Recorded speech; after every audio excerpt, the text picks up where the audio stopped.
ঠিক আছে অবধি করতে পেরেছো? তাহলে আমরা এখান থেকে জার্নিটা শুরু করি। আমরা we have our F1 hybrid.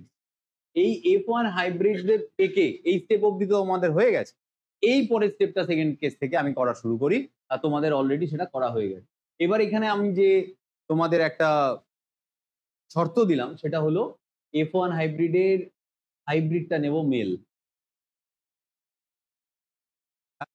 Female আগের বার কি নিয়েছিলাম? ও ফিমেল, সরি আমি বলতে ভুল করেছি, চিহ্ন ঠিকই লিখেছি। এবার নেব ফিমেল আর ডবল রিসেসিভটা নেব মেল, অর্থাৎ যেটা এই টেস্ট ক্রসের মতো এখানে নিলাম। চলো লিখে ফেলি। এই অবধিও অ্যাকচুয়ালি চেঞ্জেস নেই, চেঞ্জেস এর পর থেকে আসবে। ব্ল্যাক পেনে করি।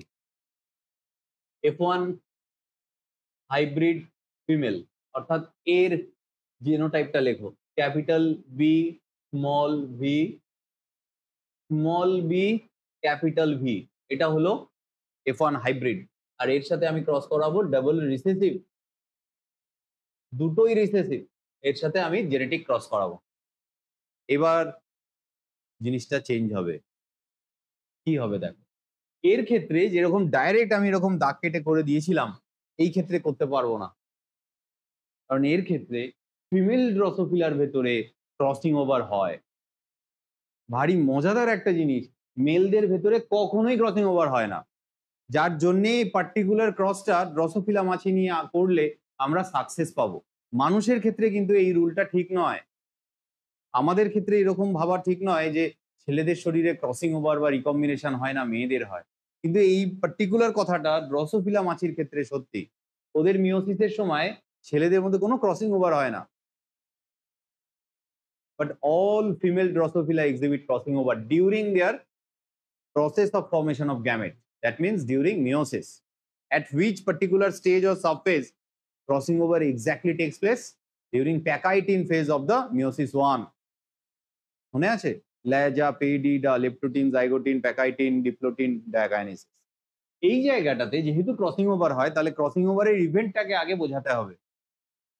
এই ড্রসোফিলা মাছিটার শরীরে এই পার্টিকুলার ক্রোমোজোম কম্বিনেশন দুটো আছে, কারণ এই ডিপ্লয়েড অর্গানিজম, এর সবই হোমোলোগাস পেয়ার আছে। তাহলে এরকম আরেকটা হোমোলোগাস পেয়ার এর পাশাপাশি লেখো, নিচের লাইনে লেখো, ছোট ছোট করে লিখো, কারণ জিনিসটা লেন্দি হতে চলেছে। ক্যাপিটাল বি স্মল বি, কি আঁকলাম, কেন আঁকলাম? এটা একই ক্রোমোজোমের হোমোলোগাস সেটটা আঁকলাম। সব ক্রোমোজোম তো দুটো দুটো করে থাকে, ধরো এটা ওর শরীরে 4 নম্বর ক্রোমোজোম, সেই দুটো পাশাপাশি আঁকলাম। ক্রসিং ওভার কার মধ্যে হয়? হোমোলোগাস পেয়ারের নন সিস্টার ক্রোম্যাটিডের মধ্যে হয়। অর্থাৎ এইরকম দুটো সেট যদি পাশাপাশি আসে,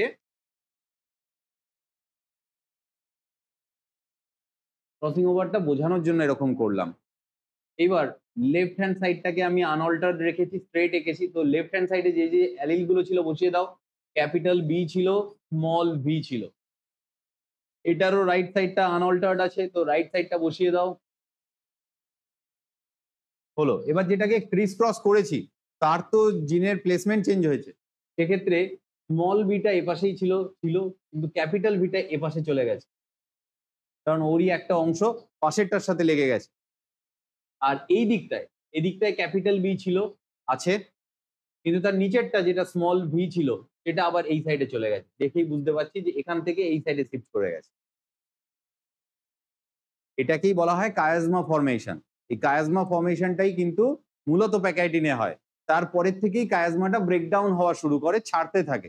কায়াজমাটা বেটার দেখা যায় ডিপ্লোটিনে, কিন্তু তৈরি হয় অ্যাকচুয়ালি প্যাকাইটিনে। প্যাকাইটিনেই কিন্তু এই ক্রসিংটা হয়ে যায়, তারপর এই জায়গাটা থেকে সেপারেশন হয়ে যায়। এবার এখান থেকে যদি আমরা কেটে দিই, তোমরা কেটো না, এটা আমি বোঝানোর জন্য করছি। ধরো এই অ্যাসোসিয়েশনটা ব্রেকডাউন হয়ে গেল, তাহলে আমার দুটো হোমোলোগাস ক্রোমোজোম আবার আগের মতো আলাদা হয়ে যাবে, যেরকমটা এখানে আলাদা ছিল। তাহলে এবারও তাই করলাম, একটু দূরে তাদের পাঠিয়ে দিই।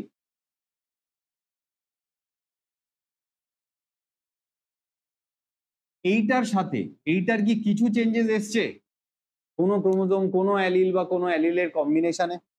এটার সাথে এইটার ভিতে কিছু গন্ডগোল হয়েছে। এখানে যেরকম একটা ভি এর ক্ষেত্রেও হাইব্রিড কন্ডিশন ছিল, এটা এখানে নেই। ভি এর ক্ষেত্রে পুরো হোমোলোগাস হয়ে গেছে। ঘটনাটা কি কারণে হলো? কারণ ফিমেলদের মধ্যে F1 হাইব্রিড ফিমেলদের মধ্যে ক্রসিং ওভার হয়, এবং সেটা আমরা দেখলাম বি এর ক্ষেত্রেও হতে পারতো, ভি এর ক্ষেত্রে এটা হলো। এবার ক্রসে এগো। এর সাথে তাহলে এবার কাকে ক্রস করাবে? এইটাকে। এটা তো ছিলই পাশে, এটাকে আর বারবার লিখতে হবে না, একবারে লিখে টেনে নিয়ে চলে আসো ডাবল রিসেসিভটাকে বসাও এবং ক্রসের জন্য রেডি হও। এক্ষেত্রে আমরা একই জিনিস থেকে দুবার নেব না।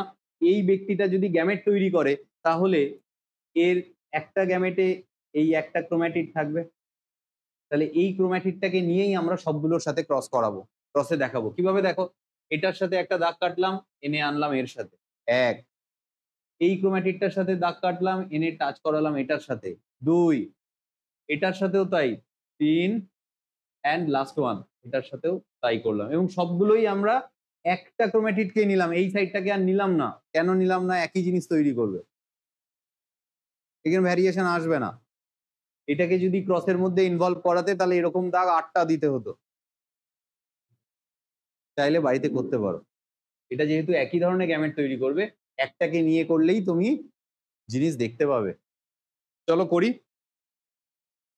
আগে দুটো করে প্রত্যেকটার ক্ষেত্রে এরকম রড এঁকে ফেলো, straight line, parallel straight line প্রত্যেকটাতে লেখো। এবার প্রত্যেকটারই লেফট সাইডটা হলো প্যাটার্নাল কম্বিনেশন, আর সাইডটা হলো, না ভুল বললাম, লেফট সাইডটা হলো ম্যাটার্নাল কম্বিনেশন, রাইট সাইডটা তো মেল থেকে এসছে প্যাটার্নাল কম্বিনেশন। সো লেফট সাইডে এইটার থেকে কি আসবে? এইটার থেকে কি আসবে? Capital B small V. ভালো করে বোঝো কোনটার থেকে নিচ্ছি, লাইনটা কার থেকে টানা আছে। এবার এর সাথে কে টাচ করছে? ডাবল রিসেসিভটা, তার মানে এর রাইট সাইডটা কিন্তু সবগুলোতেই স্মল ভি হবে।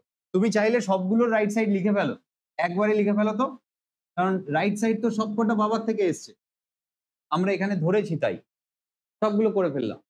শুধু লেফট সাইড গুলো মায়ের থেকে আসবে। তো প্রথমটাতে আমরা এটার থেকে নিলাম, দ্বিতীয়টা নেব আমরা এটার থেকে, সেকেন্ড ওয়ান স্মল ভি।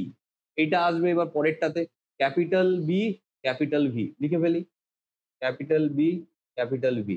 এর পরেরটা কোথার থেকে আসছে? এটার থেকে, small B capital V. Genotype গুলো আমার হয়ে গেল। এবার আমাদের ফেনোটাইপের দিকে নজর দিতে হবে।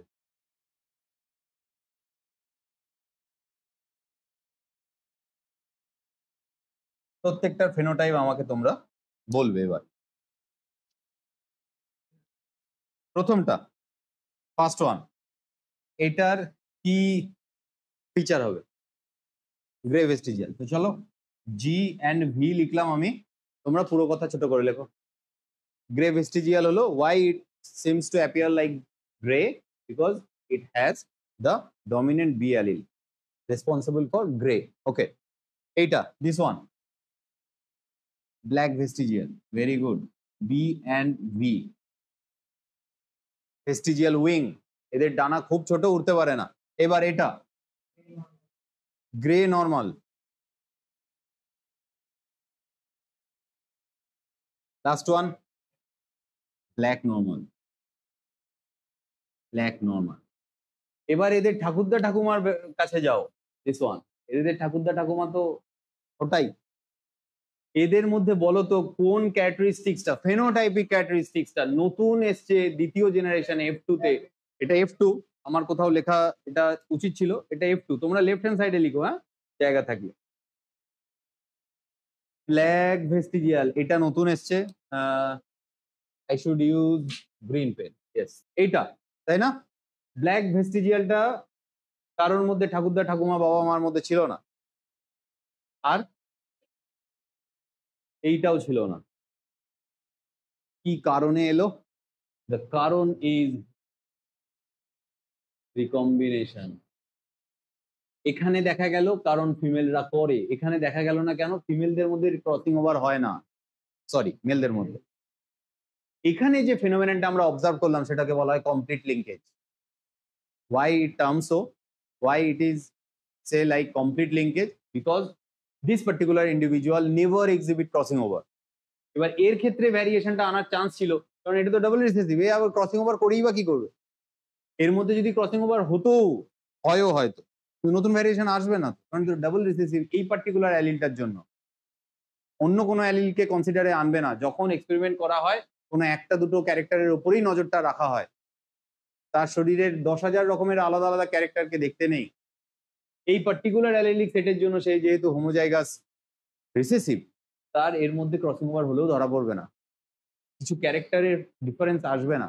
কিন্তু এর ক্ষেত্রে আসলে হতো, ধরা পড়তো, যেহেতু মেলরা কখনোই ক্রসিং ওভার দেখায় না, দে এক্সিবিট 100% লিঙ্কেজ, আর ফিমেলরা সবসময় ক্রসিং ওভার দেখায়।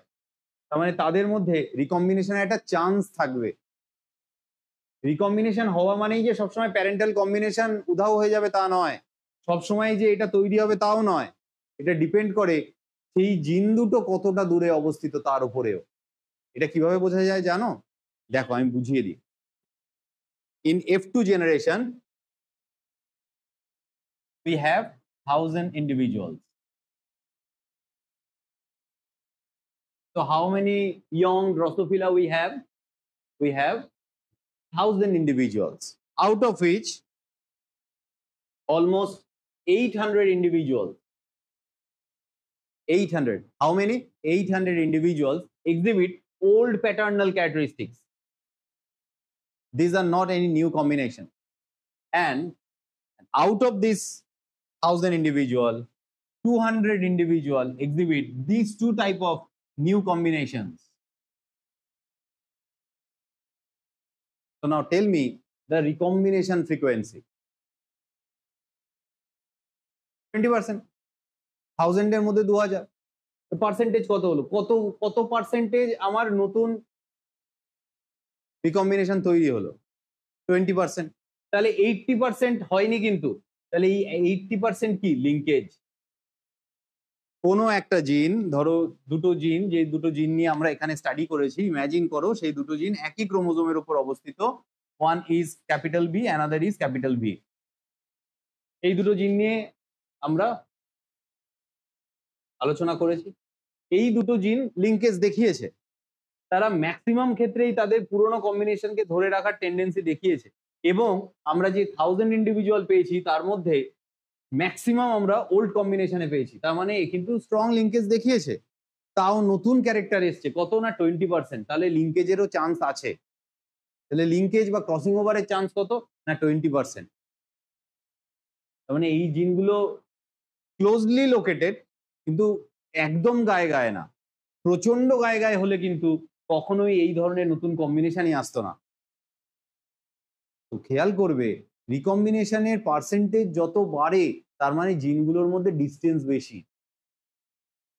ধরো তুমি এইরকম স্টাডি করে F2 জেনারেশনে 100টা ইন্ডিভিজুয়ালের মধ্যে 5% রিকম্বিনেশন পেলে, তখন এখানে 20 না লিখে 5% লিখবে। তার মানে তার লিঙ্কেজের পার্সেন্টেজ কত? 95।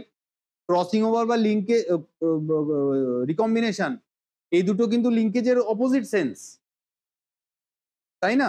তোমার সাথে আমার বন্ধুত্ব আছে, আর এই বন্ধুত্ব টার্মটার অপোজিট টার্ম কি? শত্রুতা। এই দুটো টার্ম কিন্তু একদম অপোজিট। যদি ওদের মধ্যে স্ট্রং বন্ডিং থাকে, 95% লিঙ্কেজ দেখাচ্ছে, তার মানে এই জিনটা রিকম্বিনেশন দেখাচ্ছে মাত্র 5%। তার মানে এই জিনটা এর আগের সেটের থেকেও খুব কাছাকাছি অবস্থিত। বলো বুঝলে কিনা? তার মানে যার মধ্যে রিকম্বিনেশন পার্সেন্টেজ যত বাড়ে সেই জিনগুলোর ডিস্টেন্স বাড়তে থাকে। কোথায়? একই ক্রোমোজোমের উপর পাশাপাশি located, but they are distantly placed. যেই কোনো রিকম্বিনেশনের ফ্রিকোয়েন্সি 50%-এর ওপরে চলে যাবে, তাহলে বলা যায় তার মধ্যে রিকম্বিনেশনের ফ্রিকোয়েন্সি বেশি হয়ে গেল, লিঙ্কেজের টেন্ডেন্সি কম দেখাচ্ছে। তাহলে যে সকল জিনগুলো লিঙ্কেজের বেশি টেন্ডেন্সি দেখায় তারা জেনারেলি 50%-এর কম রেশিওতে রিকম্বিনেশন দেখাবে, এবং 50-র বেশি লিঙ্কেজের টেন্ডেন্সি দেখাবে। যেরকমটা আমরা এখানে পাচ্ছি, 80% লিঙ্কেজের চান্স দেখাচ্ছে, 20% ক্রসিং ওভারের চান্স দেখাচ্ছে। অর্থাৎ এর ক্ষেত্রে ওয়েটেজ কার বেশি? লিঙ্কেজের বেশি। তার মানে এই দুটো জিন কাছাকাছি অবস্থিত। এটা কিভাবে ডিপেন্ড করে? ইন্ডিভিজুয়াল তোমরা নাম্বার বের করে তাদের স্টাডি করে তুমি সমস্ত ডেটা কালেক্ট করে এই সিদ্ধান্তে কিন্তু পৌঁছতেই পারবে। সেটা তুমি যে কোনো গাছ নিয়ে করো বা ইন্ডিভিজুয়াল নিয়ে করো বা অর্গানিজম নিয়ে করো, যেমনটা এখানে টি.এইচ. মর্গ্যান ড্রসোফিলা মাছি নিয়ে করেছিলেন। এই যে রেশিওর হিসেবটা বোঝালাম না, এই হিসেবটাকেই আরো পরবর্তীতে ওনার একজন স্টুডেন্ট আছে স্টুটভার্ট, স্টুড ভান, STUR, এটি কিন্তু মর্গ্যানেরই স্টুডেন্ট, মর্গ্যানের সাথেই শেষ জীবনে কাজ করেছেন। ইনি রিকম্বিনেশন ফ্রিকোয়েন্সিটাকে বের করে কোনো ক্রোমোজোমের উপর জিনের লোকেশনকে বলে দেওয়ার একটা পদ্ধতি বের করেছিলেন। যেমন উনি বলেছিলেন কোনো ক্ষেত্রে, স্টুড ভ্যান কি বলেছিলেন, কোনো ক্ষেত্রে যদি কোনো দুটো জিনের মধ্যে রিকম্বিনেশন ফ্রিকোয়েন্সি 10% হলো, যেরকমটা এর আগে করেছিলাম 20%, চলো 20% দিয়ে বুঝি। ধরো কোনো দুটো জিনের মধ্যে রিকম্বিনেশন ফ্রিকোয়েন্সি হলো 20%। 20% রিকম্বিনেশন ফ্রিকোয়েন্সি মানেই সেটাকে আমরা 20 ম্যাপ ইউনিট বলতে পারি, বা উনি ওনার স্যারকে সম্মান দেখিয়ে একটা নতুন ইউনিটকে ইন্ট্রোডিউস করেছিলেন, সেন্টিমর্গ্যান। তার মানে কোনো ইন্ডিভিজুয়ালের ক্ষেত্রে স্টাডি করে তুমি যে পার্সেন্টেজটা পাবে তার রিকম্বিনেশন ফ্রিকোয়েন্সির, সেটাই হলো তত সেন্টিমর্গ্যান। তো দুটো জিনের ক্ষেত্রে তুমি রিকম্বিনেশন পার্সেন্টেজ পেলে ধরো 35%, তার মানে জিন দুটো কত দূরে অবস্থিত, 35 সেন্টিমর্গ্যান। দ্যাট ইজি, কোনো কঠিন ক্যালকুলেশন নয়, কোনো কঠিন নয়। দেখো এখানে একটা কেস স্টাডি দেওয়া আছে তোমাদের বইতে, কোথায় গেল কোথায় গেল কোথায় গেল, ক্রসিং ওভারের শেষে আছে। এটা যেহেতু এখন এই জায়গাটা বুঝছিলাম তাই আমি পড়িয়ে দিলাম, পরে ক্রসিং ওভারের সম্বন্ধে দু একটা কথা আরো বলে দিচ্ছি। ক্রসিং ওভারটার শেষে দেখো ক্রোমোজোম ম্যাপিং আছে, এখানে একটা কেস স্টাডি আছে। কেস স্টাডিটা আমাকে, এটা থাক, এটা কাজে লাগবে। এখানে বলেছে তিনটে জিন আছে, একটা হলো এ জিন অ্যান্ড বি জিন, এদের মাঝে ডিস্টেন্স কত বলেছে, 20% বা 20 সেন্টিমর্গ্যান, ম্যাপ ইউনিট মানে সেন্টিমর্গ্যান। তারপরে দুটো জিন আছে এ অ্যান্ড সি, তাদের মাঝে ডিস্টেন্স কত, পেজ নাম্বার 11 এ মেলাও, 9 সেন্টিমর্গ্যান, 9% মানেই সেন্টিমর্গ্যান। আর লাস্ট বি অ্যান্ড সি, তাদের মধ্যে কত বলেছে, 11%। Okay, that means 11 map unit বা 11 সেন্টিমর্গ্যান। এইবার দেখো এই তিনটে gene A B and C যেহেতু রিকম্বিনেশন বা লিঙ্কেজের পার্সেন্টেজ বলছে, তো there is no argue that this three genes are place on a same chromosome, definitely, না হলে তার রিকম্বিনেশন ফ্রিকোয়েন্সি বেরোয় না। রিকম্বিনেশন সবসময় হোমোলোগাস ক্রোমোজোমের উপর হয়, আর একটা পেয়ারের কোনো রোল নেই এক্ষেত্রে। তাহলে কোথাও না কোথাও এই একটা বার টানো এবং চেষ্টা করো এই ইনফরমেশন গুলোকে কাজে লাগিয়ে এদেরকে এই বারটার উপর সিরিয়ালি প্লেস করা। এরা ডেফিনেটলি এবিসি সিকোয়েন্সে মনে হয় নেই। এর মধ্যে সবচেয়ে বেশি দূরত্ব কোনটা, A and B, so they must be placed from each other. তো এ আর বি কে সবচেয়ে দূরে আগে বসিয়ে দাও, দিস ইজ দেয়ার প্লেস। সবচেয়ে কম দূরত্ব কার, এ অ্যান্ড সি, 9, কোথাও এরম জায়গায় সি কে বসাও। এবার দেখো তো এইটা টোটাল হলো কত, 20, এ অ্যান্ড সি হলো 9, তাহলে 20 থেকে 9 বাদ দিলে কত হয়, তাহলে এর এর কিন্তু ডিস্টেন্সটা জাস্টিফাই করছে। তাহলে এই এ বি সি তিনটে জিনের এক্সাক্ট পজিশন কেমন এরম ভাবে তোমায় দেখাতে হবে।